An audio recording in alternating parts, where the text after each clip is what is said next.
And thank you very much.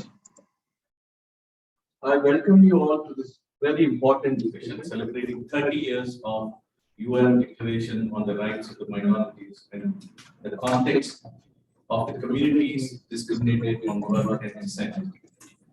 On this occasion, the 30th anniversary of UN Declaration on Minorities, we are invited to acknowledge and celebrate the fact of UN having recognized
heavily contested in its application in most of the states. Except the Roma people in Europe, many countries do not consider CDWD as minorities. Therefore, the rights afforded to the minorities and indigenous people in national and international law are not available to these communities. These communities, now being named discriminated on birth and descent or descent at times, are subjected to oppression and slavery by dominant groups based on stratified caste systems or other forms of historically structured social hierarchies that are based on purity pollution, superiority, inferiority, polarity, and connected to ancestry or ancestral occupation. It's so intergenerational. It's extremely difficult that to get out of it. In many cultures, they say that you have to be born again and maybe born as a cow before you get to a better status. The oppression manifests as discrimination, exclusion, servitude, or even violence with culture and religion, legitimizing this intergenerational discrimination, violence, and slavery. We must take note that these are pre-colonial practices in most of the regions across the globe, with the oppressors or dominant groups exercising racial, ethnic, and linguistic power and control over the communities discriminated on birth and descent. These are not alien colonizers. These are not people who are coming and then colonized and occupied the country. These are internal, I don't like to use the word, but indigenous slavery systems that existed that have completely escaped the net. A well-known global mechanism for maintaining the systems of descent and work-based discrimination, hierarchy and control is the caste system in South Asia, which many of us know, which socially, economically, and politically excludes the CDWD communities of Dalits who number around 220, 250 people, 240 million people across the South Asian region. Similarly, as a result of the intricate cultural ideas and behavioral systems of these communities, the phenomena of descent and work-based discrimination and violence are also widespread in Africa, Latin America, and Europe. The Haratin and other communities in Africa, Roma, Gypsy, Sinti, travelers in Europe, Burakumin in Japan, and the Quilombola in Brazil are just a few examples of these numerous groups. All these communities together constitute around 260 million people globally and would be the 5th largest nation if they all are numbered together. So friends, in this context, the CDWD movement has a clear statement of its demands, proof of protection gaps that still exist, and it is rightfully seeking to move to the next stage of its emancipation, especially in UN recognizing and ensuring that there are special mechanisms. We must undo this discrimination based on birth and descent. We must dismantle the socially manufactured notions. This event, this side event consultation provides a crucial opportunity to assess the declaration's implementation as regards descent-based communities, identify the challenges and successes, highlight examples of best practices, and identify legal and institutional gaps for protection of minorities from discrimination based on descent. The conversation will focus on finding ways to fill gaps, and here we have it's being co-hosted by Office of the High Commission for Human Rights, Amnesty International, the Global Call to Action Against Poverty, Minority Rights Group International, and the Global Forum of Communities Discriminated on Work and Descent, and then the Inclusivity Project. And I'm really thankful for all of them for co-organizing and making sure, especially Michelle, who has pushed for this discussion to take place. And I'm really thankful that the Special Rapporteur is here and many of you here are here. So I would like to request now the Special Rapporteur to give his keynote.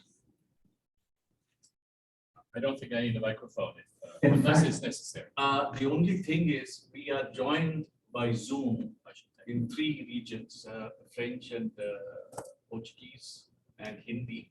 So they're watching, so it will be good if you can speak in the voice.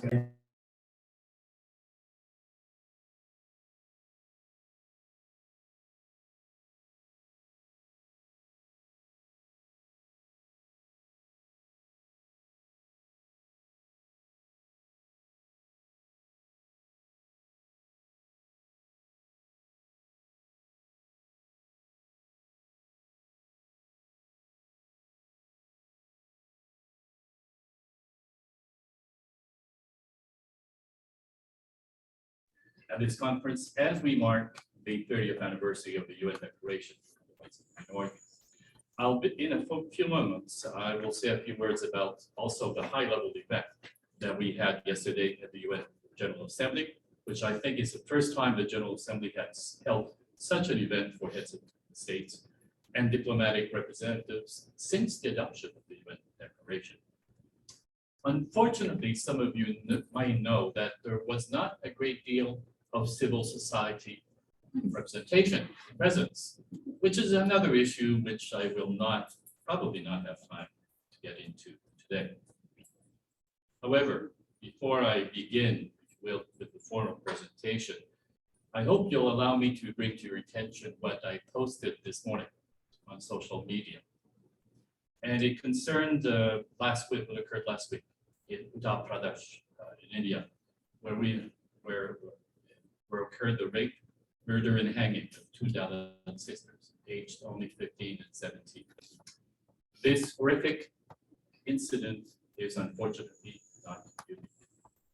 There has been for a very long time, but especially in recent years, there is a deeply concerning increase in Dalits, but also Muslim women and girls that are being targeted and attacked because of a prevailing climate of prejudice and intolerance against minorities.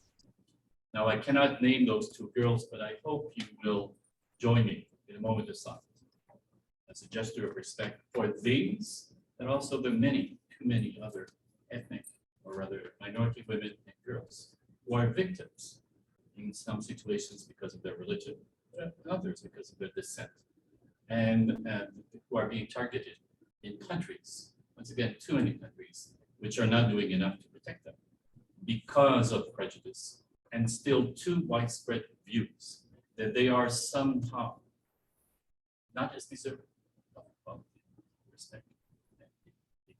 So please, I would ask you to take a few moments of silence.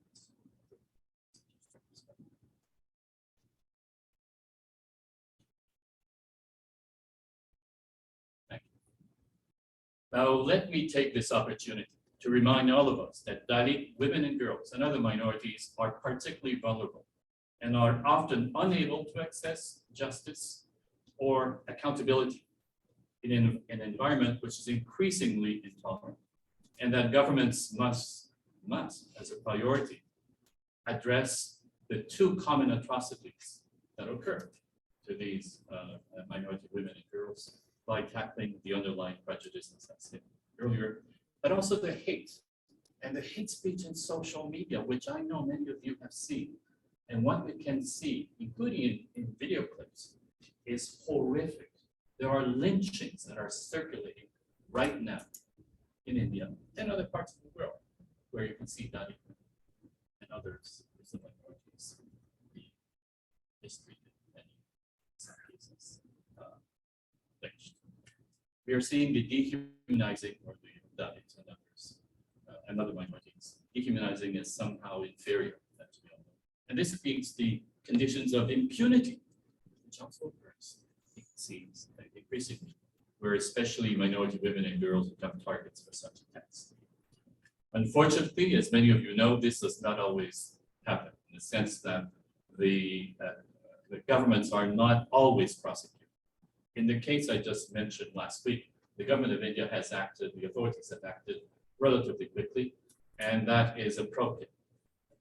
However, this does not always happen, especially when dealing with the intersection of gender and minorities. In the case of India, we have not only seen recently an increase in attacks on minority women and girls, such as Dalits, but also even, I think, reprehensible scenes where some have expressed their joy at the recent decision to free 11 men who had been jailed for gang raping a Muslim woman in 2002. And we've had earlier cases this year when a 13-year-old Dalit girl was found gang raped and murdered. And I think also Uttar Pradesh. And there has been many other cases. You know, many of those are simply not important. But most famous in 2021, there was a 6-year-old Dalit girl and another 9-year-old Dalit girl who also raped. These are not individual cases. It just is not simply happening to some women or some girls. Minorities, such as Dalit women and girls, are particularly targeted because of their caste, their origins, and there is in fact systemic discrimination against them, which continues. And what that means is that we are seeing many more cases in recent years because of this growing prejudice and bias that actually seems to be reinforced by misinformation and disinformation that we are seeing propagated immediately through social media. Many cases, as I said, are not being reported because, well, many believe that the system is rigged against us and other minorities. And that for this reason, they feel the just judicial system or the police will truly not protect them. So unless we admit that certain minorities are more vulnerable, are more targeted, and are more likely not to obtain justice in a society which demeans or denigrates them, we, the international community and governments around the world, will not be effective in tackling the root causes of this phenomenon. It is prejudice, it is intolerance, it is the dehumanizing and systemic bias and discrimination against minorities such as Dalits, such as Biduns, Roma, Kirimura, and others. Ladies and gentlemen, 30 years ago, the United Nations General Assembly adopted the only global instrument that deals directly with the human rights of minorities. Also at a time in the world when conflicts affecting many regions involved minority claims and grievances or the instrumentalization of minority claims. 30 years ago, for those old enough to remember, a few may not, it really was a dark and nasty period, but it did lead to significant efforts to try to achieve peace and justice through equality and dignity. There were other legal measures in different parts of the world put in place to address protecting human rights, protecting minorities, trying to achieve justice and peace. And some of these other initiatives were particularly in Europe. There was a treaty called the Framework Convention for the protection of national minorities. And there were also the Copenhagen membership criteria, including especially the criterion, which said that new states to the European Union had to include the rule of law, human rights, and respect for and protection of minorities. It's not a coincidence. It actually happened in a particular historical context 30 years ago. But that was only supposed to be a first step for the better recognition and protection of minorities as equals in dignity and worth, and to combat exclusion, discrimination, and prejudice. Now, there's a good side to this story, and there's a bad side. The good side in a number of areas is that there have been at the United Nations many initiatives to protect vulnerable communities and raise their visibility and presence within the United Nations, including a number of treaties that over the years have been adopted, such as, of course, treaties prohibiting discrimination against women, the protection of migrant workers and persons with disabilities. We have initiatives, quite a few initiatives on racial discrimination. There are now permanent forums for indigenous peoples and people of African descent. We have voluntary funds to assist the participation of civil society organizations from these vulnerable communities. And we have many, many others. We even have at the UN a number of decades and special years to focus attention and efforts for these number of these vulnerable communities. That's a good sign. The not so good sign is that in the 30 years since the adoption of the UN Declaration, is that almost none of these initiatives actually have been done for minorities in general. And here there are clearly not only gaps, but failures that affect many of us, including many of you, and particularly members, minorities, and persons of work and caste descent. Yesterday, even the UN Secretary General Guterres admitted that the world has not done enough in relation to the rights of minorities. We have, I would say, done, in fact, I'll be less diplomatic than the Secretary General, and I would say that we've done next to nothing in terms of focusing attention and efforts where it is most needed.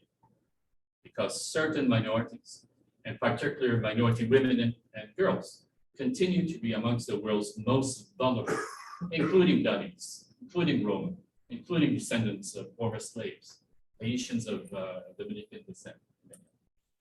So let me be absolutely clear.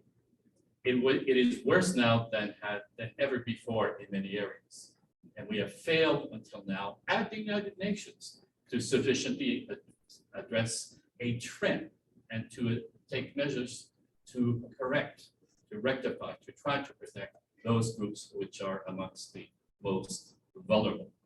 Because minorities quite often are the main targets of some of the worst atrocities and massive scale violations of their human rights in the world. Who are usually the targets of almost always, or let me rephrase that, always the target of genocide in the last century. Minorities, Jews, Muslims in Bosnia, Rohingya in Myanmar, Tutsis in Rwanda, etc., etc., etc. Most, in fact, more than 3/4 of the world's stateless people, those with no citizenship whatsoever, those who are sometimes described as having no rights. More than 3/4 of those, I think around 10 million people who are stateless, are persons who belong to minorities. And it's not an accident. Most of these, the vast majority of these, are linked to intentional policies and legislation by governments. Rohingya, 1 million. There you go. In India, unfortunately, we have currently a phenomenon where there may be millions more people losing their citizenship. And the vast majority of those are Muslim minorities. Not a coincidence, ladies and gentlemen, unless you believe in fairy tales. It's rather also ironic that we have the UN Refugee Agency actually has a campaign to eradicate statelessness in the world by 2024. Eradicate means eliminate. Right?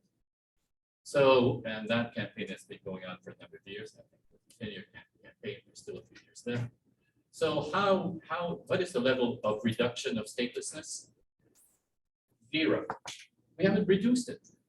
We're supposed to eradicate it in a few years. And but in fact, not only has it not been reduced, the number of stateless people in the world is increasing. One possible explanation is because we have not focused where most efforts were needed. In fact, situations where millions and millions and millions of those who are stateless are minorities. And this needs to be addressed and recognized directly in order to rectify deal with the situation. Now, it may not be a coincidence either. But we have a situation where the number of conflicts around the world also is increasing. Well, let me backtrack a little bit. Hate speech in social media, which I mentioned earlier. Where we have reliable data, it's always very difficult to get disaggregated data in relation to hate speech in social media. But where we do have it, it would suggest that more than 3/4 of hate speech in social media target mainly minorities, usually minorities, religious, linguistic, ethnic, descent-based minorities also. Think about that. And we are now seeing in the world an increase in domestic violent conflicts, wars, internal wars around the world. I think in the majority of cases, clearly a situation where minority issues are raised. So to end perhaps on a more optimistic note, what happened yesterday, I hope, is that the UN and the General Assembly is admitting that it must do much better. The anniversary of the UN Declaration was described as an opportunity to complete an unfinished story, to reflect and re-engage in order to address more effectively what may seem today as another particularly dark and lasting period, which we've seen with the dramatic increase of hate speech, overwhelmingly targeting minorities, including anti-Semitism, Islamophobia, anti-Roma, anti-Asian, anti-Chinese speech. And usually what we're seeing is minorities being demonized and atrocities, even crimes against humanity, reappearing, being committed. We saw the report from the OHCHR that was released on the situation of the Uyghurs in Xinjiang. Think of all the elements that were raised there. It may be a crime against humanity affecting millions.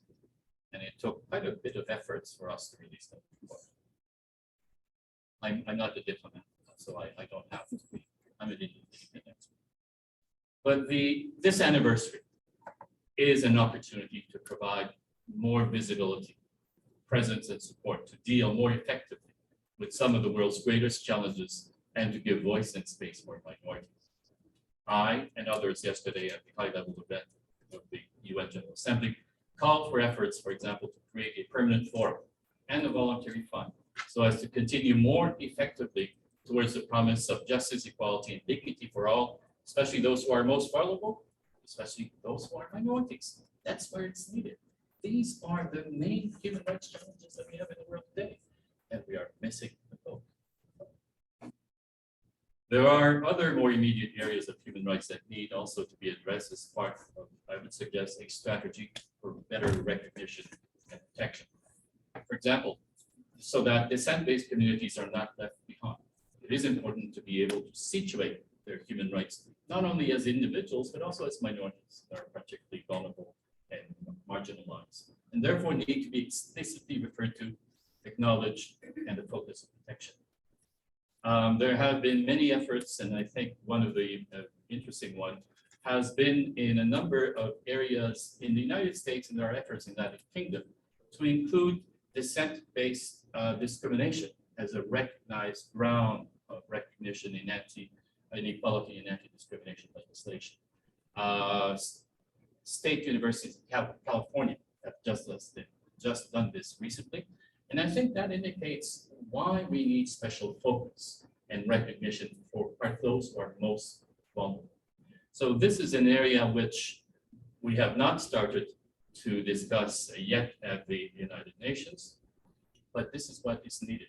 The United Nations must also, if you will, re-engage in mainstream minority rights issues in its work and initiatives. It has not done that. Just recently, there were new guidelines in terms of the guiding principles on business and human rights, which excluded minorities.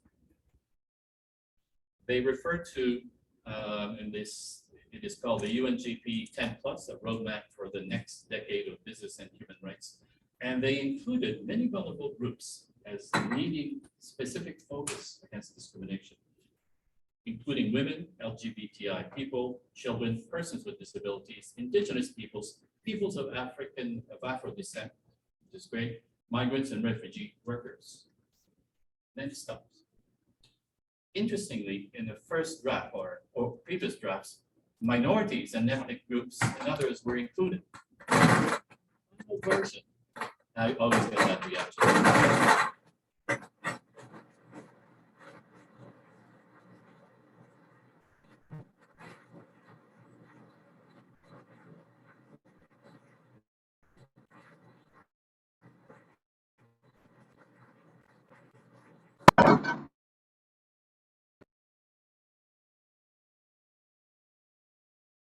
I do get the reaction sometimes, but I'm coming to the end. I'm giving this example not to criticize the work that has been done in that area, but when you actually fail to identify those amongst the most vulnerable in this important document, you're failing to respect the basic principles of equality and dignity for all. And I think there has been a failure here, including even these, as I said earlier, the General Secretary, which had admitted that, again, lost focus and needs to do much better. With that, I think I will say that there is much to do, but more needs to be done in order to focus specifically efforts on the most vulnerable minorities. In order to be able to fully respect the first words of the Universal Declaration of Human Rights, which said that we have to proclaim, we are proclaiming the inherent dignity and equal and inalienable rights of all members of the human family, including our own. And I'll finish on that. Thank you.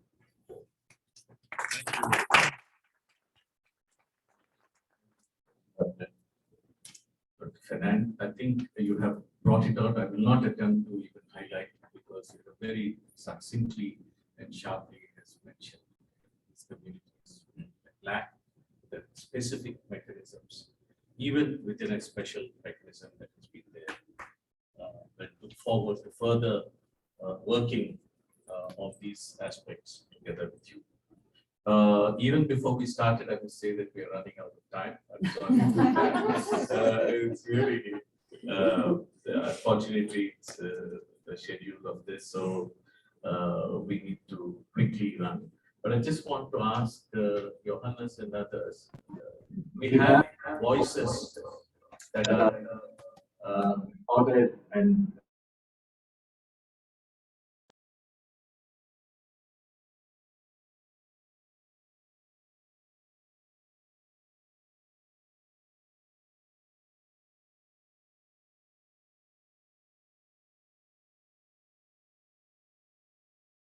but can I slightly push it to the end so that those of us who are so I'll straight away friends, after this we have actually voices from India, Mali, Brazil and Europe who are leading the communities and are talking about the specific form of violence they face. And across, I mean, all of us do realize that Dalits in India and South Asia, but then you also see that there is a broad spectrum across the globe. And this is the leaders who are speaking, but we will request those who can stay, kindly stay towards the end and then we hear them.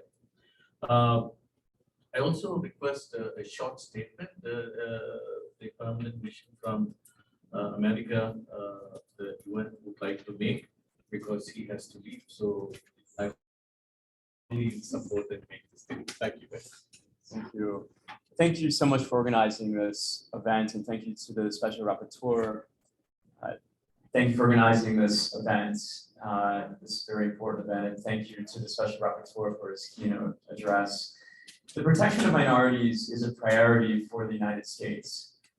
We agree with the special rapporteur that despite some achievements in protecting minority rights, we have a long way to go. Today is an opportunity to ask hard questions, to stare our failures in the face, and to commit to a better future for all. We've been open about the fact that in the United States, we have our own challenges when it comes to protecting the rights of minority groups. It's unfortunately part of our history. But this is truly a global problem. We will only move forward if we face these hard truths and are all honest about our shortcomings. So from day one, the Biden administration has been firmly committed to that kind of difficult but necessary reflection and to correcting injustice. We grappled with the legacies of systemic racism and discrimination. We've defended the right to religious freedom, supported underserved communities, and worked to protect the sacred lands of Indigenous peoples. We've put equity, justice, and human rights at the center of our foreign policy. And that extends to our work here at the UN and at other multilateral institutions, because discrimination is a global challenge and no country is immune. We've seen how minority groups and marginalized communities have been disproportionately affected by COVID-19 and other public health outbreaks, by climate change-induced environmental crises, by racially motivated violence and religious persecution, by the digital divide and disinformation, and by food insecurity, which has pushed millions to the brink of famine.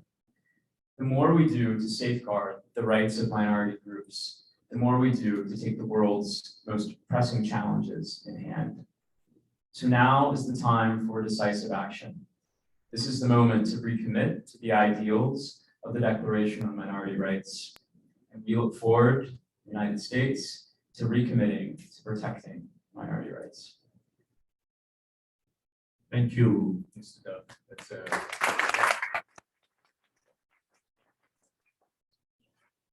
Please continue to stay long. Friends, I'd like to request Dr. Agni Khanama. I know I can be so the Secretary General of Amnesty International, and we're very happy that Amnesty has brought this issue in its policy focus about 4 years ago, and would like a commitment on this. So over to you, Agnes.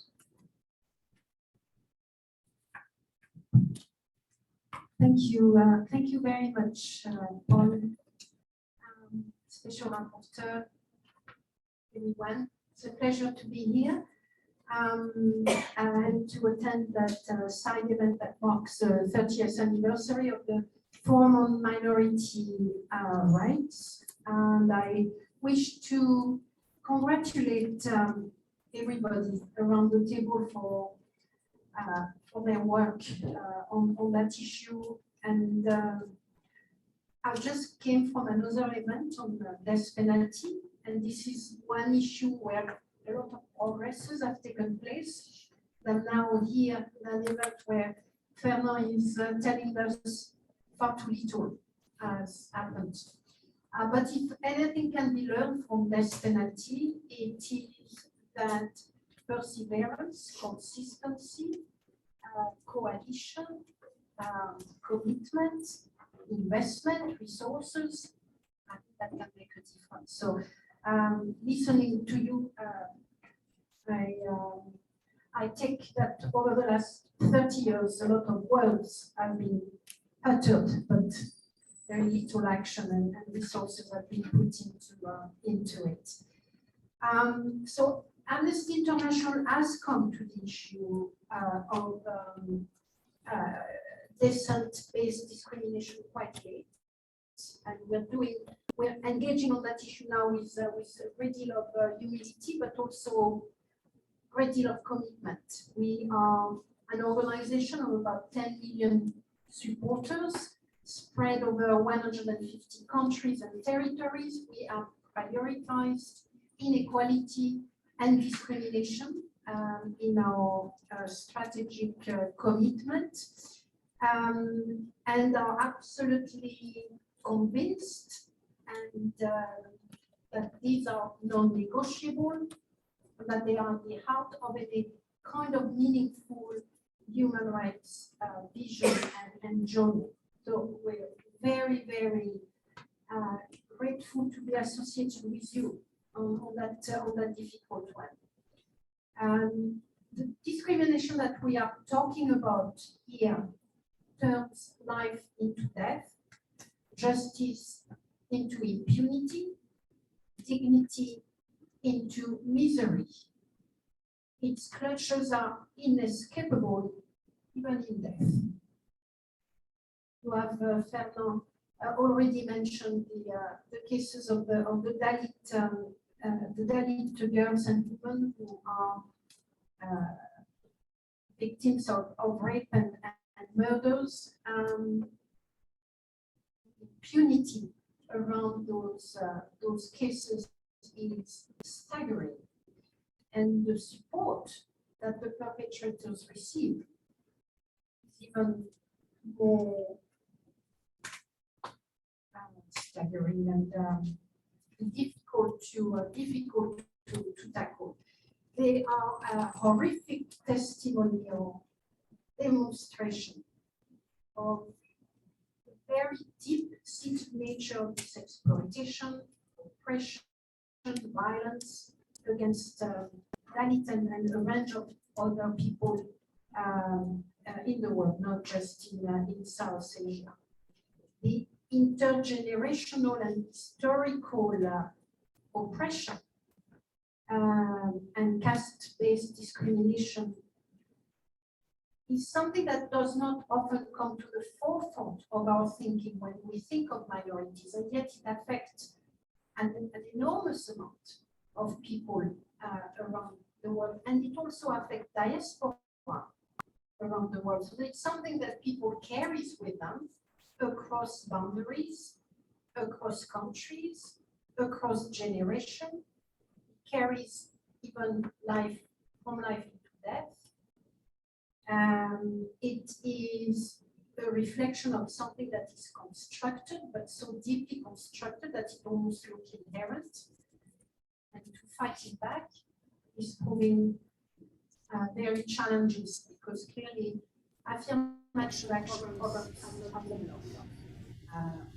And I would like to know whether you think that they are part of the solution or not. For me, an interesting question, and for Amnesty as to how we position ourselves on those questions. So, what is Amnesty doing? We've recruited several people who are working on minorities, caste-based discrimination, and other forms of discrimination. We have produced a number of reports. The COVID-19 impact on minorities and on caste-based minorities were identified, and we've done an extensive report on that in Nepal, where we documented the fact that Dalit in Nepal died not just because of COVID, but because of lack of access to oxygen and discrimination in quarantine isolation centers. We're working on climate justice and minorities, including caste-based minorities. We're doing that in Bangladesh, looking at the marginalized Dalit and Munda people in coastal regions of Bangladesh, and indeed contributed to the Special Rapporteur on Climate Change report, country report focused on Bangladesh. We have launched an online human rights education course on descent-based discrimination in English, French, and Nepali.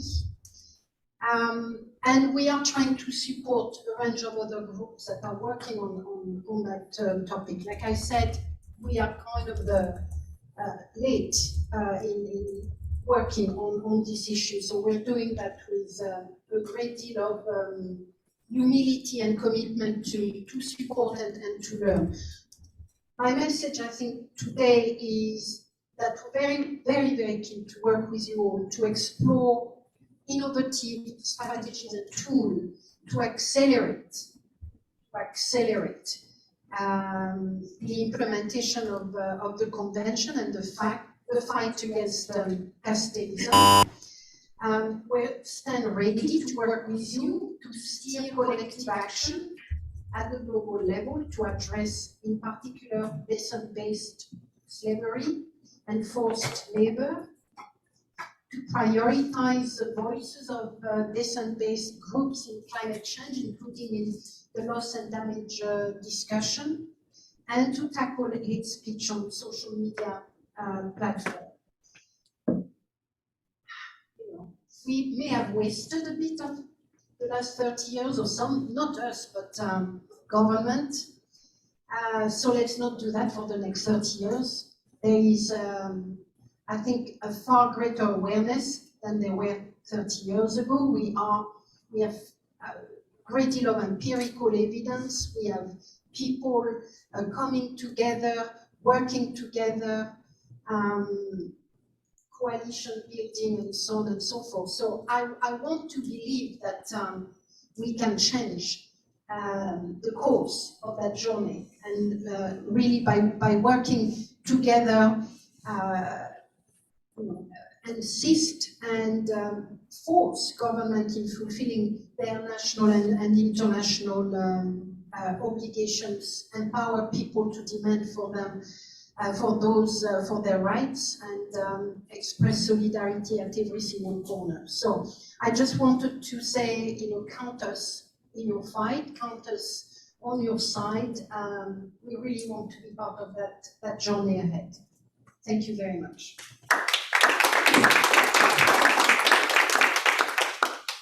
Thank you, Agnes. I think what you have said is we cannot afford to waste any more time, and how do we take this, and your commitment to take this forward is very strengthening, because as you say, it's not just in a couple of countries, but it's a global phenomenon. And unless we tackle at that level, and with every resource, as you have very rightly said, it's very difficult. Thank you very much, and look forward to taking this with the forums and with the communities. I'd like to request Dr. Joshua Castellino, the Executive Director of Minority Rights International. Joshua. Thanks, Paul. Can you hear me? Your Excellencies, Special Rapporteur, colleagues, panelists, and of course friends online. It's a pleasure to be here, and thank you for inviting me. I appreciate that time is very short, so let me share with you three central themes. One, and first, I guess the nature of descent-based discrimination.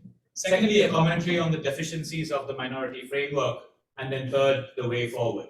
So just firstly, when you think about minority rights itself, I would argue that descent-based discrimination is probably the oldest and most odious form of discrimination that exists. Scholars of minority rights will talk about the millet system in the Ottoman Empire and how it started protecting particular groups. We're talking about 7th century AD. European scholars will tell you about the promise of Saint Louis of France to protect linguistic minorities, 13th century AD. We're talking about caste-based discrimination that is far older, that derives from religious books that outdate those particular processes. What makes it particularly odious is that the claim to discrimination is that these people are not human beings. That these people, by nature of their descent, are in fact polluting to human beings. This is what makes it the most odious form of an oldest form of discrimination that exists. So I share with Paul the notion that this is a very specific type of discrimination that actually laws have not really been able to tackle in a meaningful sense. Because laws change behaviors in a public square. Laws have not been able to change mindsets. It's the difference between allowing all people to participate in a race and telling some people, I'm sorry, you can't run in this race because you don't belong to the category that this race is trying to compete against. Of course, racial discrimination follows in that particular trend to race, and race falls within that. So that's with regards to the first point. My second point then is on the minority rights framework itself. The minority rights framework was very much designed to protect the few from the tyranny of the many.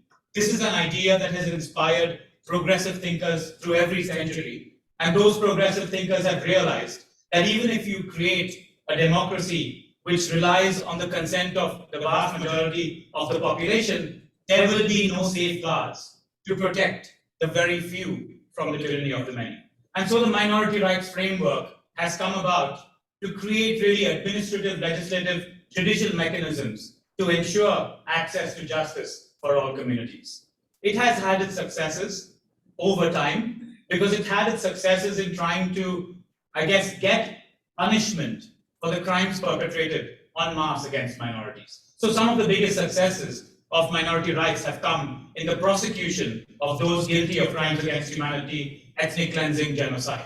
But those have been few and far between, and those highlight high-profile instances have not done very much and have not percolated down to the level at which one individual treats another individual with disrespect, or with which societies create adequate measures to ensure that all segments of populations can participate in a public process. So while you get the headline news that capture the imagination of many, it has not really percolated down to the level of making the systemic changes that are required for us to benefit, let's face it, from all of humanity and not just a small segment that are privileged.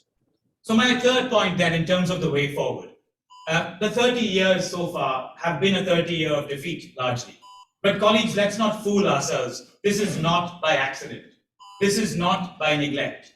In fact, what has come to the fore in the last 4, 5, maybe last decade has been a concerted effort to scapegoat particular communities and use those to generate artificial majorities.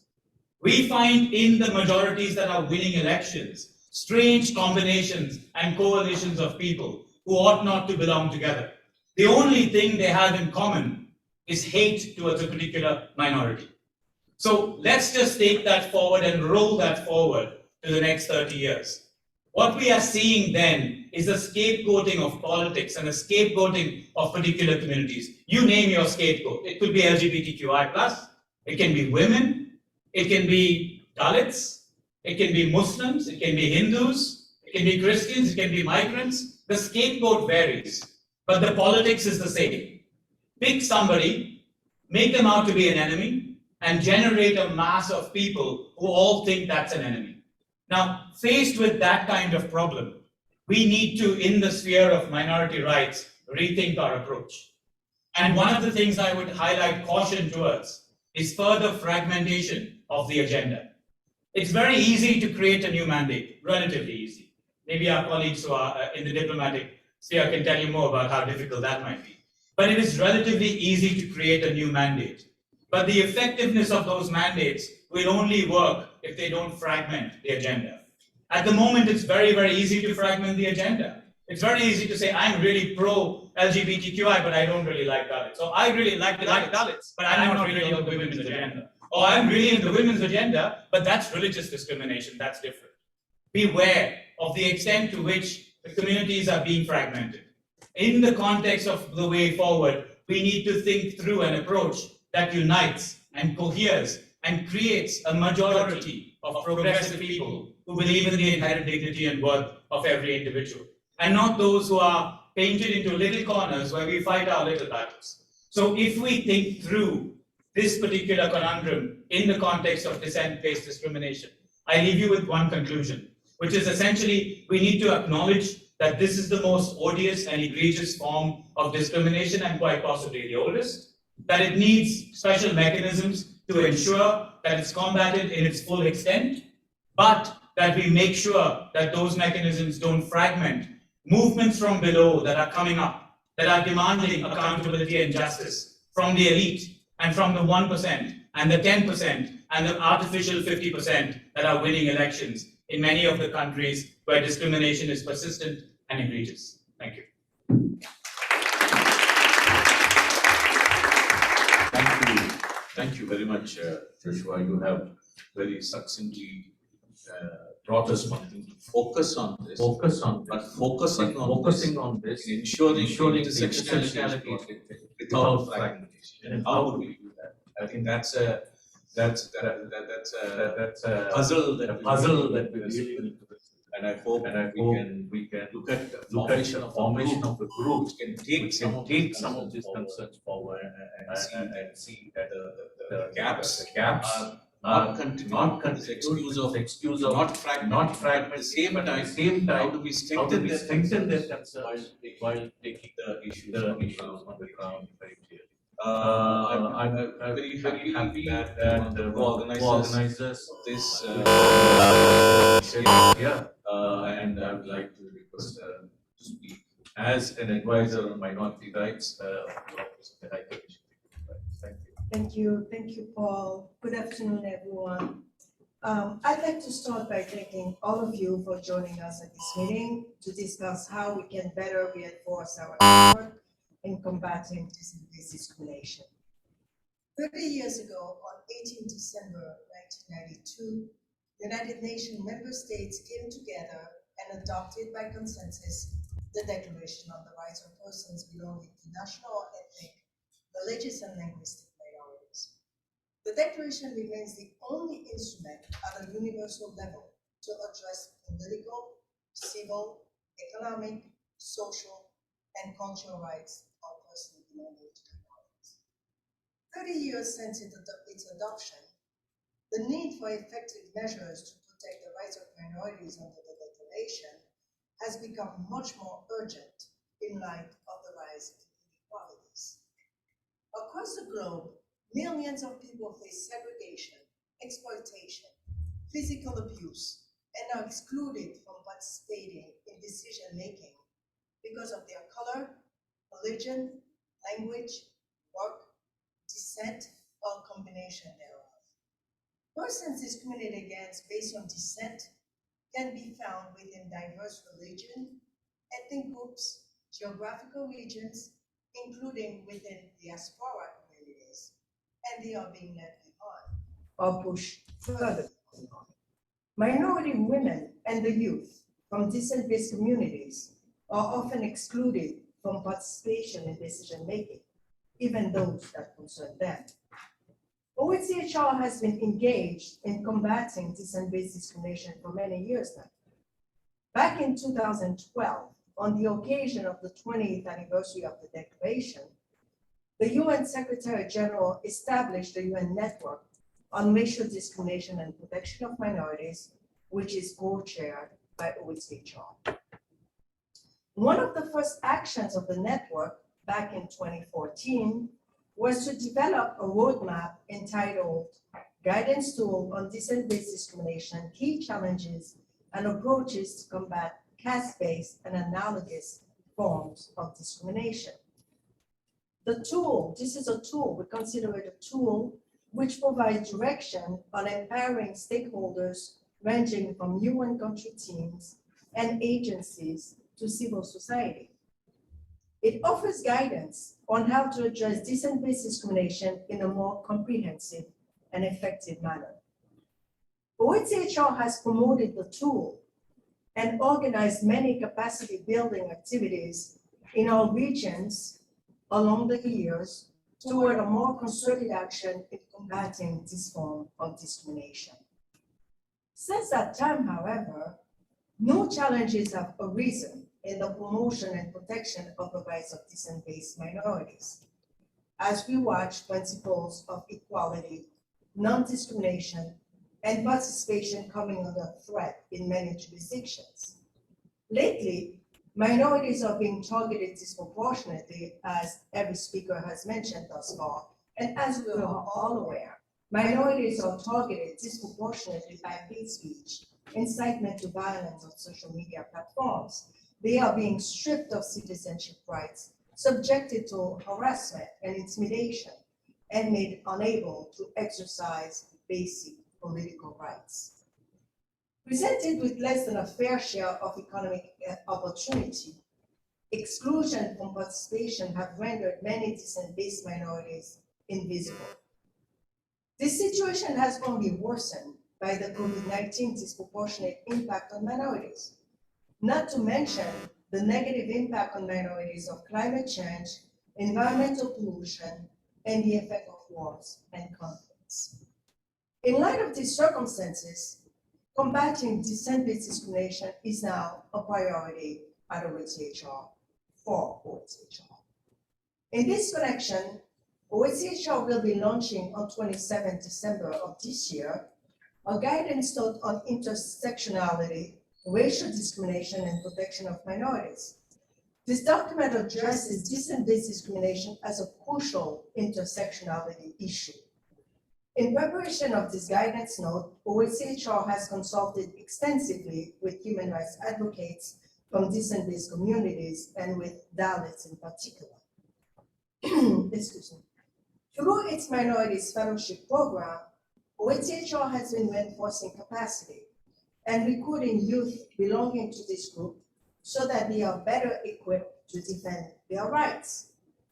In September 2021, the Secretary General presented his report to the General Assembly entitled Our Common Agenda, thereby making the Leaving No One Behind principle the first of 12 areas of action of a renewed social contract anchored in human rights.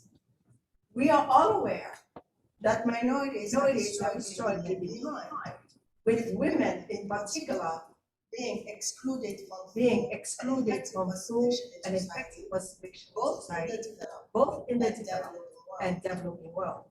Under Article 2 of the Declaration, persons belonging to minorities have the right to participate effectively in cultural, religious, social, economic, and public life.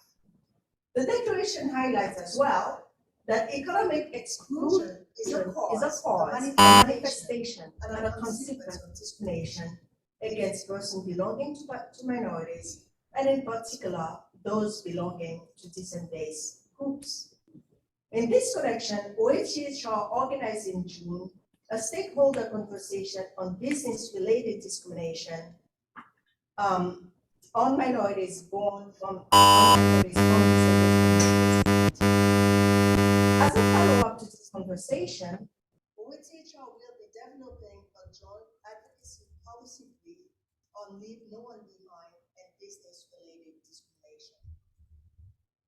Moreover, advancing implementation of the agenda towards transformative change for racial justice and equality, last month, in August 2022, recently, the High Commissioner released a new report on racial justice and equality for persons belonging to African and people of African descent groups.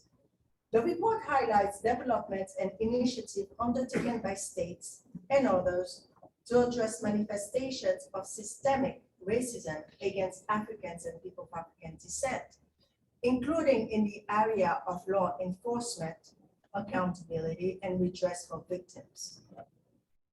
On 24 December 2021, in its resolution 76-26, the General Assembly requested the Intergovernmental Working Group on the follow-up to the Durban Declaration and Program of Action to devote part of its annual session to the elaboration of a draft United Nations Declaration on the promotion and full respect of the human rights of Africans and people of African descent. The working group will discuss a zero draft declaration at its 20th session, which is coming up next month in October, and the session will take place in Geneva.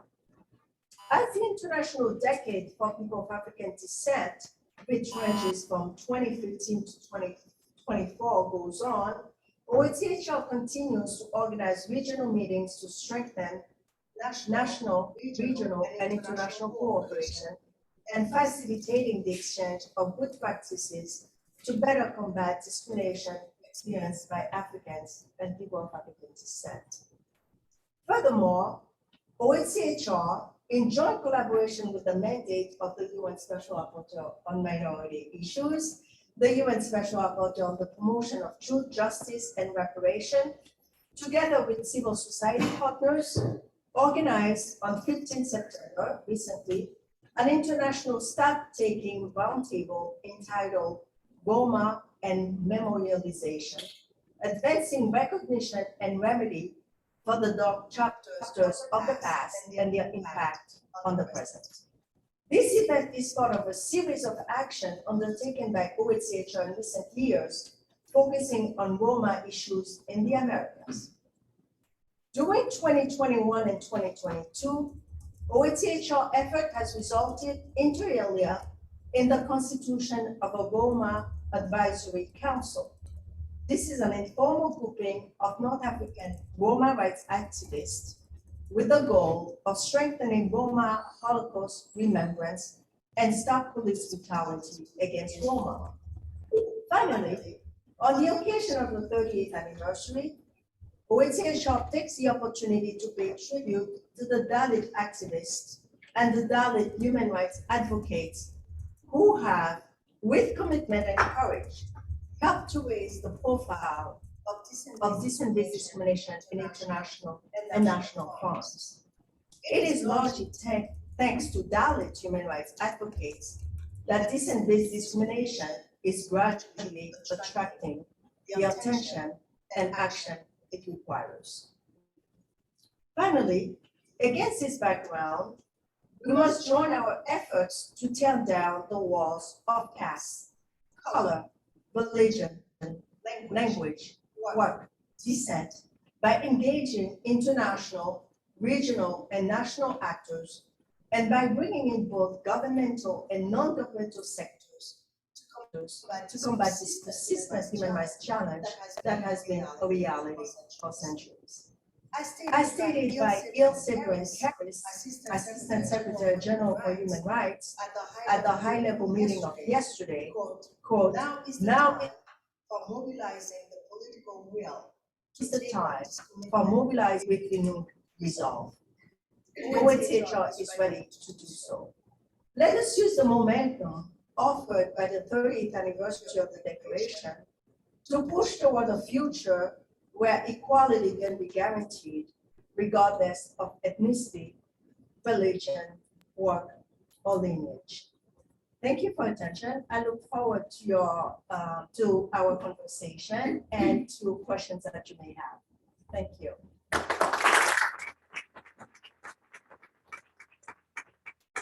Thank you, Michelle, for that commitment. There are further steps, and I think one of the first things that has very practically unpacked descent-based discrimination is the guidance tool that you have done. And really, it'd be great if that can be widely put in and absorbed by the country missions and resident coordinators. And that hesitancy, I think, is something that I think one more push from your side will really make it happen. I know you're doing it in certain regions, but especially in these areas where descent-based discrimination, caste, and in Africa, part of Africa, part of Latin America, if we can push that with the strength, and I think we've really lined up several movements that this can be done really forward to working with you on that. Friends, we are running tight, and I think we might run over a few minutes, so please bear with us. I'd like to request Dr. Corinne Renaud, Senior Lecturer, Institute of Commonwealth Studies, University of London, to share.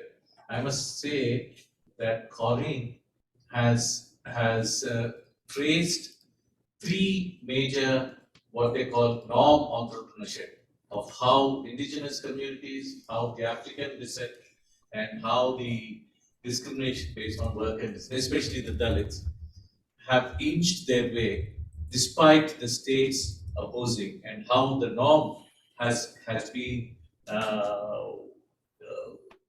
crafted. And I think she must, I think you should quickly share about the book that you have written. And I think it is necessary that we form these paths to see how we can learn and then see how we can move forward in making these special lectures. Over to you, Pauline. Thank you so much, Paul, for that kind introduction, and thank you so much for the invitation to join this esteemed panel today. And I'm very pleased to be here to be marking the 30th anniversary of the Declaration on the Rights of Minorities. It certainly is an instrument that this important movement of communities discriminated on work and descent has made use of. They've been very pragmatic, this movement, about making use of the standards that exist. In the absence, they would argue, of standards that are comprehensive. And I'll come back to that point in a moment. What we've seen is that the movement has been well supported by the UN Human Rights System, by special rapporteurs such as Fernando Beren, by OHCHR, we've heard from Michelle as well, also by the Secretary General, who's recognized the need for targeted attention to communities discriminated on work and descent in this guidance note on racial discrimination and protection of minorities. What we have with this aim is that while these mechanisms have been supportive, the mandates of each don't necessarily stretch to address the full range of issues that communities discriminated on work and descent experience. We've heard a bit from Paul this morning about already some gaps that we see in the existing protection mechanisms. And I see those gaps around recognition. So groups not recognized as minorities or indigenous peoples. Many are not distinguished by ethnicity, language, or religion. Gaps in legislation, lack of national protection on caste-based discrimination and similar forms. And also the struggle that, although the Committee on Elimination of Racial Discrimination has recognized applies, the reality is that the major stakes with these communities do not accept that interpretation. So there's a huge blockage there to make use of that important treaty. And then we also have gaps in scope of protection. The issue of untouchability and purity and pollution is not really reflected in international human rights norms. We take the example of forced labor or bonded labor. This tends to be understood as a root cause of poverty or debt, rather than of culture. And the intergenerational nature of that is not necessarily well reflected in those norms. We've heard already importantly about the particular violations that women from these communities experience. It's not reflected well in law. So we have gaps in the norms. And I'd like to just turn for a moment to look at two parallel groups in line with what Paul has indicated has been my research, and to take a slightly different take than what Joshua has introduced, which is really important. And I agree with his important message about solidarity between groups. But what I see rather as fragmentation, I see as stages towards emancipation for certain groups who have been able to come to the UN and come together and articulate their vision of their rights. And that has been recognized by the UN. And the first group to do that are indigenous peoples. They came together from the 1970s, first at the anti-racism world conferences. They said, look, the minority rights regime and the anti-rights and the anti-racism standards do not sufficiently respond to our concerns. And we saw states recognize that, they established a working group, we have a declaration, and that launched an important conversation between the UN, between member states, between the private sector and civil society, on how to address the concerns of those groups as they articulated it, as they saw them.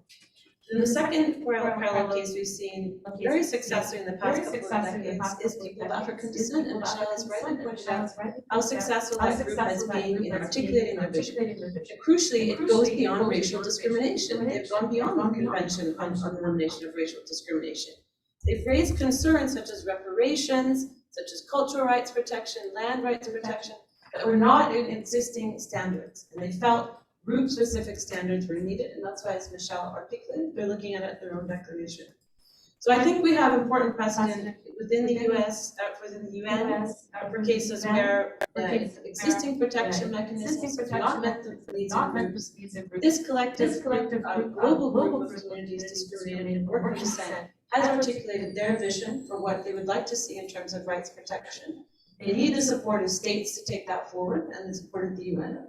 And it's fantastic that we have so many of those represented here today that can support the movement to do that. Thank you very much. Thank you very much, Michelle, Corinne, for pointing out clear areas where it's not a process only at the UN, but the communities have generated. after having generations of exclusion, then saying that, okay, it may be at the UN, but your impact is always at the ground. How do we make sure? So I think some of the specific mechanisms that we're talking about are not just going to hang at the air, but they're going to be complementary, ensuring that at the national level, because exclusively by themselves, I know how difficult it is, because you're fighting against your own country people who are excluding you and saying that you be silent. And I think at that time, it is only necessary that somewhere outside of these immediate contexts and then make it so that we build a legitimacy for it to work. But also the other point is, it's not just these, but we'll also need to get into the business and human rights, into the corporate sector, into the other areas of say education institutions, which have continuously excluded these. I will not take the time. So may I request now Mr. Dr. Mandeep Dewana, who's the Programs Director at Civicus, and he's not just with Civicus, but he has clearly experienced and intervened at these stages in several countries on these issues, especially in the area of criminal justice system. I remember your study and your work on police reforms and how the issues of Dalits and other communities were taken. So over to you, Mandeep. Thank you, Paul. It's a pleasure to be here. First of all, thanks for promoting me to a doctor. I would love the title, but I haven't put in the hard work to be a doctor. We are all doctors. And many thanks to all the organizers and to all the presenters who, of course, among them bring a wealth of experience here. So what I'm going to speak today is from the aspect of an organization that's committed to promoting civil society participation in decision making and defending civil freedoms, which is Civicus. Now, I just want to begin with the core assumption here that civil society organizations, in all their diversity, they promote human justice and social justice values, human rights and social justice values. We do this by ensuring inclusive decision making. We do it by ensuring service delivery that leaves no one behind, and by ensuring accountability and transparency, and to ensure that decision makers make declarations like those on minority rights, constitutional protections for discriminated populations a reality. So civil society organizations really bring to life all the commitments that happen at the international level and at the national level. During the pandemic, civil society organizations oftentimes acted as first responders. They were there when communities were facing interest, and especially as we heard before, it was for discriminated communities, including Dalit communities, including religious and minorities, who were not provided services by those in power. And civil society organizations stepped up to the plate. They, in fact, provided credible information about how the disease spreads. They oftentimes provided food and succor to discriminated populations, those who were excluded, those who were left behind, and they also helped work with governments to ensure that the policies, that the government programs meet everyone. Yet, we find that increasingly civil society's values, civil society's work, civil society's contributions are oftentimes undermined, particularly because as civil societies change power, when civil society undergoes corrupt relationships and seeks transformation of historical discrimination of societies. At Civicus, we've been documenting threats to civil society activists, and over the last few years, we found that many within our order who promote social justice, equality, fight against discrimination on a daily basis are facing enormous amounts of persecution. Many of our colleagues have been physically attacked, some have been killed, some have had to go to the inside. Many of them have faced false, spurious cases. Their families have had to suffer because of this, and many are still in prison today. So we really need to see how can we ensure more robust civic space, more protection for these civil society actors that can help us overcome discrimination, that can help make our societies more just, equal, and also sustainable. So I want to just, in the interest of time, just focus on 3 recommendations. One is on partnerships. Now, Agenda 2030, which is arguably the greatest ever human endeavor to create just, equal, and sustainable societies, talks about effective civil society partnerships. It talks about inclusive, representative, and participatory decision making.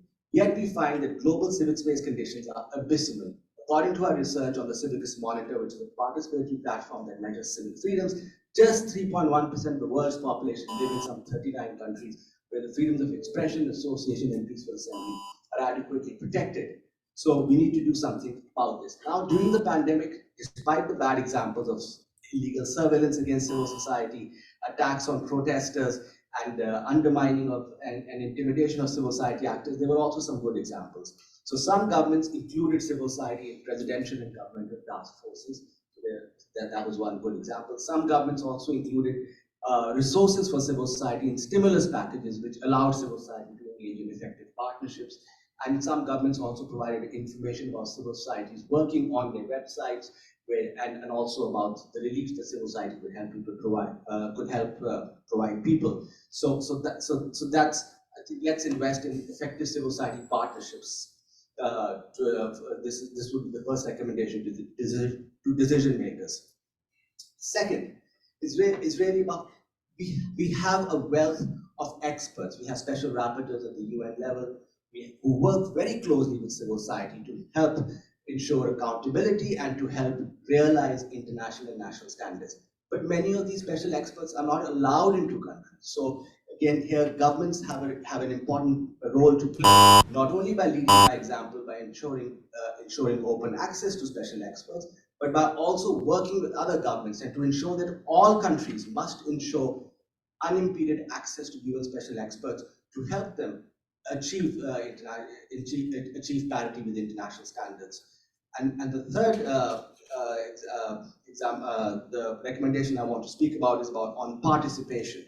Now, the special rapporteur began with a very poignant observation, because during the UN General Assembly session, when civil society should be engaging with governments, providing solutions, supporting governments in how to be innovative, to be more just, to be more thoughtful for their populations, civil society is excluded. Our annual passes have been suspended. So we can't be inside the building, and we have to have conversations with diplomats out here, or with the UN establishment out here. And that's where we need to make much more efforts. Now, and here the UN establishment actually has a role to play. Here the UN establishment has abdicated its responsibility by not pushing far enough for civil society access. The UN Secretary General's Our Common Agenda report talks about setting up civil society focal points for all agencies, but we know that some UN agencies do a good job in civil society engagement, others don't do a good job. So how do we have a coordinating mechanism? Our Common Agenda report stops short of talking about a coordinating mechanism that will ensure best practices on civil society participation across the UN system. That does not exist. Now, on youth, we know that the Youth Envoy's office has done an excellent job in ensuring youth participation in UN panels, driving the UN's outreach to youth across regions.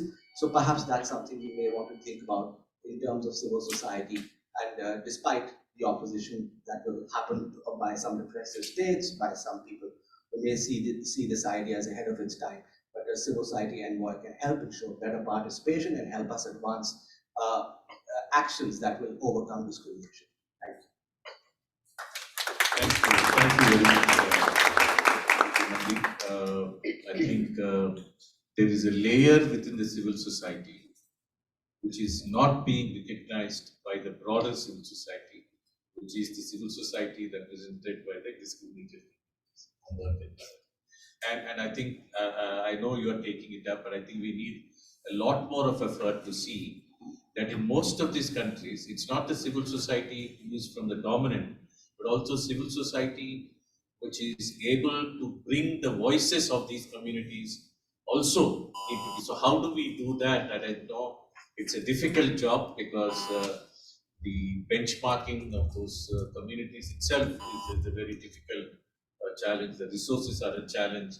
The social capital is a challenge. So how do we, and I think we'd like to continue to work with you to see that that there are special mechanisms within the civil society, not just the state parties, to see that their concerns and their agencies are strengthened in this whole movement. But thank you for bringing up these issues of participation also at the UN. We've also had these discussions.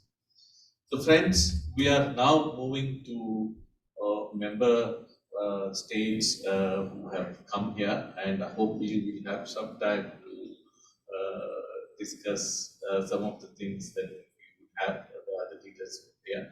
So I'm very happy to invite His Excellency Ambassador Sebastian Kralovic. I'm sorry if I have not pronounced well, but we're very happy that you could come. But your response to this and your commitment to this really taking us forward. Thank you, Paul, for the invitation and for convening this panel. It's very important for us as Chile. As you know, we're a country whose history is very marked for human rights, both in the bright and the dark side of our history. And we're not in a pivotal moment of our trip, trying to build our way to a new social agreement. So it's so important for us to learn from your experience, from your knowledge, from your fights, in trying to find our way to deal with some challenges that you put the light on in this session. The old challenge, such as language, and the new challenge, that's social media and social harassment to the minority people. So it's so important for us, both in the short term, we are embracing new policies to deal with issues like human rights of indigenous people, human rights of migrants, some of them with a great competitive intersectionality also, because some migrants are also very discriminated, some also women, you know, and I think the medium term of the lessons that we are taking notes here are important to our constitutional discussion. You may know where is the constitutional process to get a new constitution. So in this text, in this discussion, minority rights should be a key component on the plurality of our population. So second word is managed over your presentations. Thank you for bringing us to this event. Thank you, Ambassador. We really look forward to your support. We are hoping that an informal group can be formed on this issue and see what are the steps and how we can win over more states to support this cause for a strengthening a mechanism that can address these. So we'll come on your and seeking your appeal to further build this a formation of a formal informal group which can discuss on this. Thank you very much for your commitment. I am very happy to invite Right Honorable Karen Vecchio, who is a member of the Parliament from Canada, and she's also chair of the Standing Committee on the Status of Women. Thank you for making the time to come and express your solidarity. Thank you very much. I'll begin by saying I am not very honorable, but thank you very much. That is for our Prime Minister Trudeau. But I'm very proud to be the chair of the Status of Women Committee and listening to you as you're speaking about the rights of minorities. Although Canada is a young country of 155 years of age, we do have these issues. And of course, the people, the Indigenous people, were there first before the others came to Canada. Listening to you, these are the things that we must do. As our country begins, as a young country continues, there is work that we can do, and on the international stage must make that commitment. We are a very large country as geographically, and we welcome many people to Canada. The diversity within Canada is something that's very, something that we must work with. As you're speaking, I appreciate everything everybody talked about. But when we talk about discrimination and racism, these are things that I see even in such a wonderful country as Canada. And we must all work together at all levels of government, on the ground with our NGOs and everybody else as we're moving forward. I really appreciate the presentations today. I can tell you my notes are full, and these are the messages that I will be taking back to the ministers that I work with, and specifically looking at intersectionality, which is so important. Thank you so much. Thank you very much. I think with the commitment, earlier we had a commitment from the Permanent Mission of Senegal and Austria, Germany, who will express this kind of a commitment. I think it's really great that there is a caucus of Canada, Australia, USA, New Zealand. So it'd be great if we can take this to that to see how we can enlarge, because we don't have any such mechanism, or even an informal group. We can break this. We're always making this noise outside, but I think it's time that you can take some of these voices. Thank you very much. We have very happy that Dr. Ibrahima Khan has joined us. He is the regional consultant, director of Open Society Foundations, based in Senegal, and he has been with us earlier when we had strategy discussion. And I'm very happy that he's here, and over to you, Ibrahima, please. Thank you, Paul. Good afternoon, everybody. I'm from Open Society Foundation. I'm a special advisor to the executive director of the OSF Africa, which is the branch of Africa that is looking at many issues, including issues of justice, equality, and global.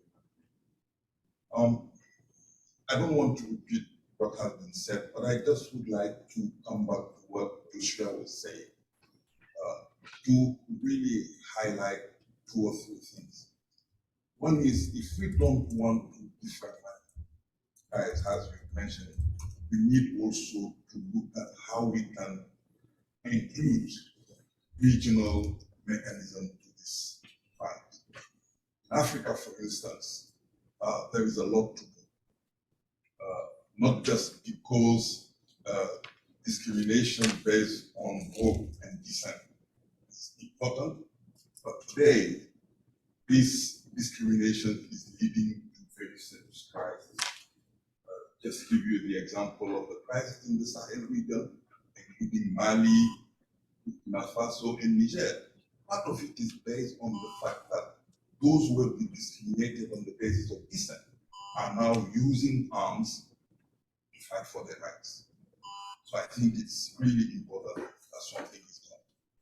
And the difficult thing that we are facing in our region, and East Africa, we even don't know the number of people who are affected by this issue. It's not just based on descent, it's also caste system that we have in our region, particularly the Sahel region, up to Sudan and other places. So we need, if you want to fight against something, if you want to end some kind of discrimination, you need to know who are the people who are affected by the problem. And then you will discover that they are not minorities. In countries like Mauritania, the first important group in the society are the slaves. And even in countries like Mali today, when you see how the problem is really affecting the whole country, ask yourself, how many are they?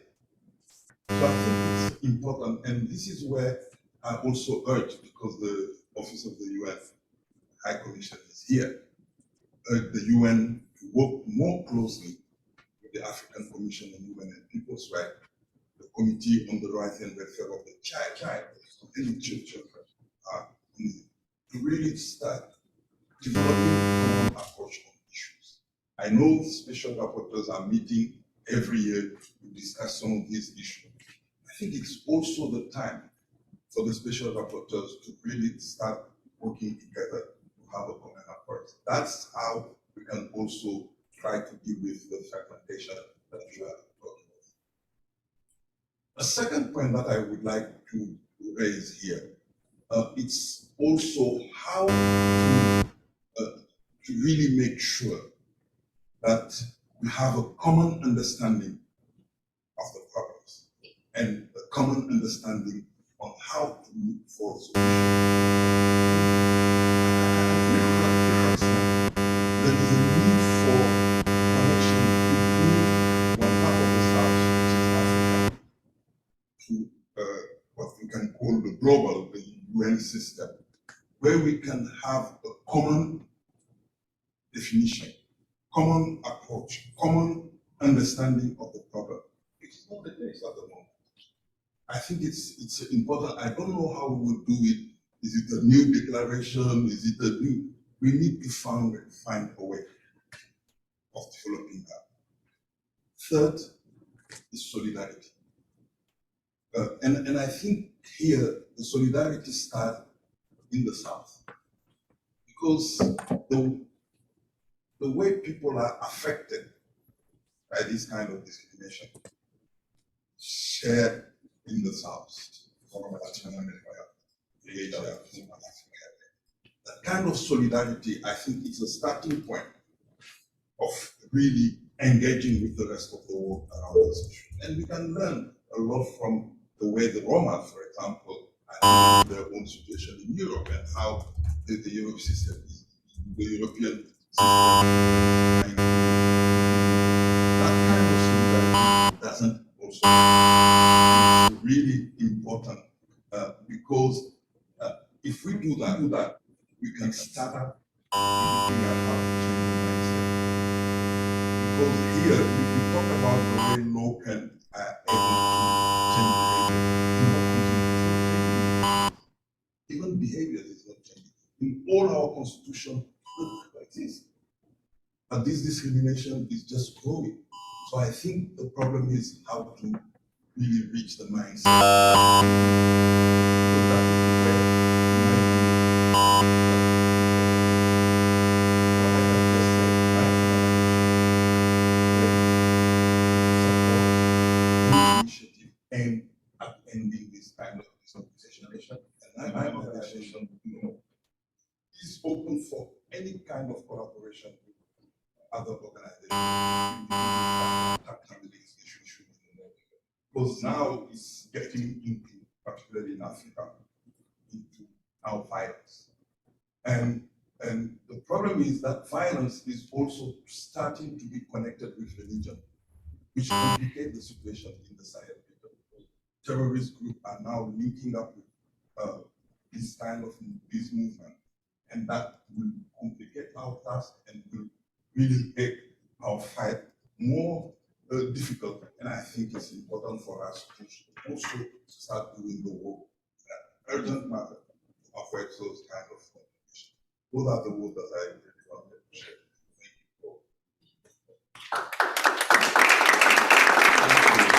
Thank you. I think this the cross-national, cross-continental solidarity is very, very critical. We had it as a little during the World Conference Against Racism. But after that, it has completely disappeared because we got so entrenched with our own national and regional issues. It's become impossible for us to go beyond. So this is an effort, and I'm really glad that your strength is here. Thank you very much. Friends, if there is something that I know we are running, we have run already for 15 minutes. If there is an urgent comment anybody would like to make, would be the time to do that. Towa would like to make anything, please. I know you drafted some declarations and others from Eurodad.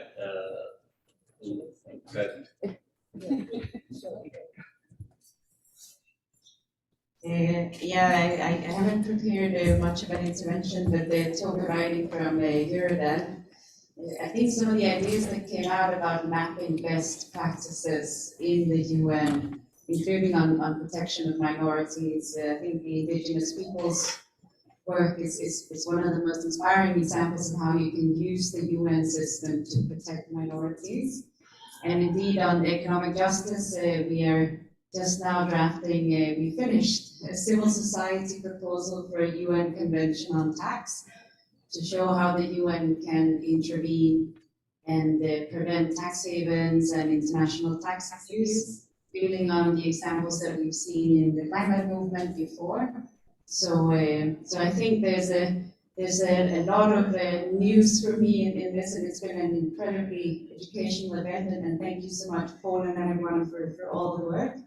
But I also see some common struggles, including a good point about how difficult it sometimes is to be civil society in the UN. But we also have so many years of examples of how we can work together across borders and create change in this big and chaotic institution that we're sitting next to. So I just want to say that I think in comparing notes about how you can work within the UN system, I think we can really support each other's struggles. So thank you again. Thank you.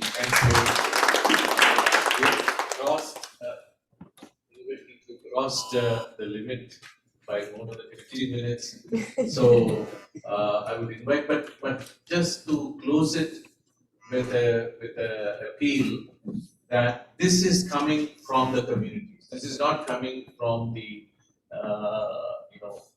powers above or any kind of cross-national organizations. The communities for the last 30 years since World Conference have realized that this issue has long been neglected. And then so we really look for solidarity and strengthening. How can we have mechanisms who clearly can have traction of justice to the communities? And on the other hand, these are the communities who have been far contributed to the national development, the regional development, much more than the others, but still are being enslaved in some form or the other.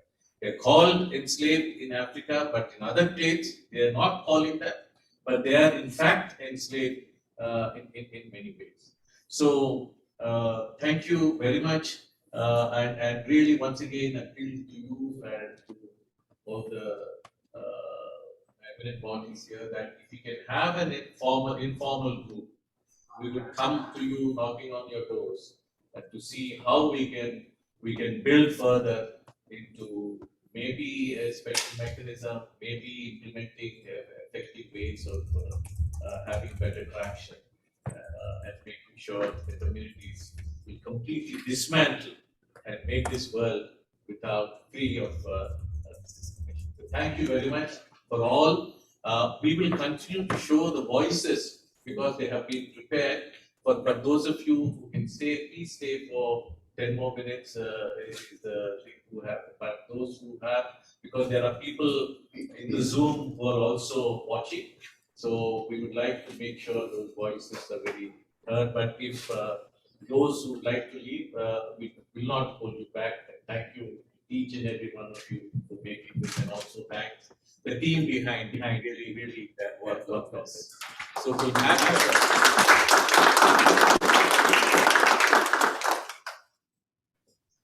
Thank you, Paul, for the excellent moderation. Esteemed panelists, everyone. My name is Johannes. I'm the Advocacy Officer based in Colombia of GFOD, the Global Forum of Communities Discriminated Work and Dissent.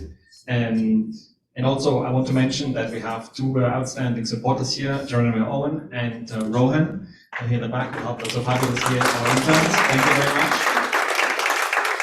We will also share this video with you via email afterwards, but these basically wanted to share just some voices from the communities, since we were not able to bring all people here physically, and participation is always very important. Let's try.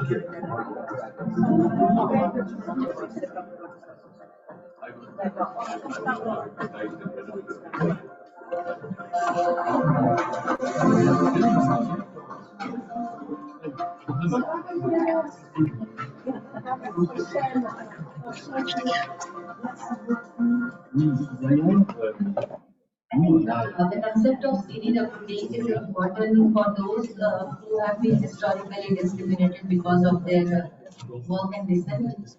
And work and descent captures the globe in a way that there are several communities in thousands who have been discriminated because of their identities, which could be related to their caste, to their origin, to their descent, to their work. And it globally accepts these communities as collective, and it gives a kind of a sense of empowerment for those who want to come together as CDW. These interventions have to be multi-pronged, and if you start with the national processes, that means that there is a possibility of bringing several activists who have been working on the rights of CDWD communities for many years on one platform to intervene and work with human institutions in the country. Apart from that, working closely with the UN agencies and specific ministries who are there set up for impacting the lives of the CDWD communities. Regionally, it will bring us together to work on certain legal mechanisms in raising the issues and also generating visibility about the certain aspects of challenges and problems that CDWD communities are facing, giving them a space and recognition. Globally, I think it's so important that we are one of the second largest group in the world, and fifth largest nation could be picked up the number of population which we have. So I think CDWD communities have historically come together after such a long time, because we all have been struggling in our own countries, in our own regions, and the global platform as a perspective also gives us an opportunity to come together and help each other build solidarity and also gain solidarity, and also to improve the lives of people who have been affected because of their social identities as CDW. The community, the concept of communities related to minority itself is upgrading in the way that it's uniting a lot of communities across the world, including the European Roma, Internet, and other minorities from other countries. So this is a unifying term that is addressing really the same issues and seeking for the same solutions across the world. And in the basis, I think is the hope for certain I do. You understand how to involved at the regional level and institutions. It will be now to try to involve the parliament and relations. Exactly, yes, I was in Bogota, in fact, and yeah, super excited to see. I mean, Petra was here, great discourse on revolutionary work of this college. You must be exhausted, no? De todo este trabajo.